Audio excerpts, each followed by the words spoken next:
has gone absolutely nowhere. They've been flagged. Americans have continued to have a better and better material standard of living by working more hours, taking less vacations, and borrowing like there was no tomorrow.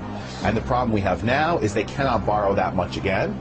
And if Americans don't borrow and their wages don't go up, and they're not significantly going up, then Americans have to buy a lot less of the world's goods. This becomes a problem because 70% of the U.S. GDP is private consumption, and America is 22% of the world.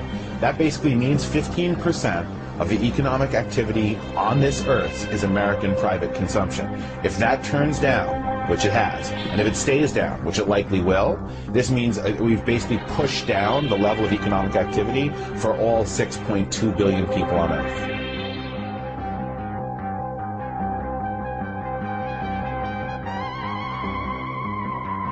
Those who cannot remember the past are condemned to repeat it. David Walker's the Comptroller General of the United States, the head of a nonpartisan government accountability office, and he says that's a warning that's worth heeding. In a recent speech reported in the Financial Times, Walker says the United States could face the same fate as the Roman Empire if we don't change our ways, and soon. Walker says the U.S. is on a, quote, burning platform. Our overstretched military, growing debt, underfunded health care, and lack of immigration policy could all contribute to our downfall unless we summon the national will to act. We've known about and ignored most of this stuff for years. It's just that now, according to Walker, the window in which to fix these things is beginning to close.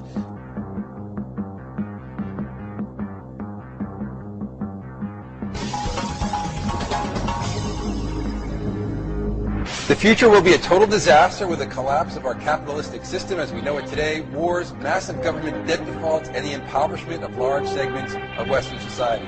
That's according to our guest today, Mark Faber. He's the editor of the Gloom, Boom, and Doom Report. So there's the gloom and the doom. Yes. Mark, Yes. What are you so concerned about? Government debt is rising everywhere. We have stimulus packages. We have central banks that basically will print money, not just here in the United States. They have no other option and to keep the system going.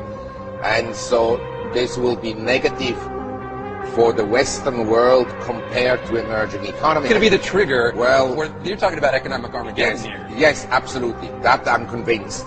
And that is, I mean, a high confidence prediction that the total collapse will come. And I'll explain how. The fiscal deficit of around $2 trillion will add, of course, to government debt.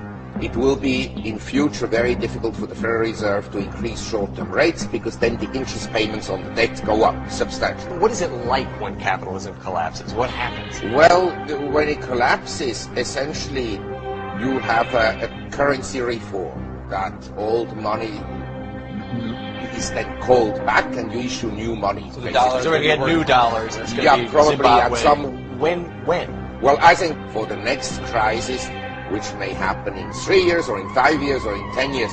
But one thing I want to stress, this crisis, nothing has been solved. That should be clear. The private sector, which is trying to deleverage, is offset by the government that is leveraging up. In other words, you don't reduce debts, you just essentially pile up on more debts, even more debts. And the problems haven't been solved, but they've been postponed.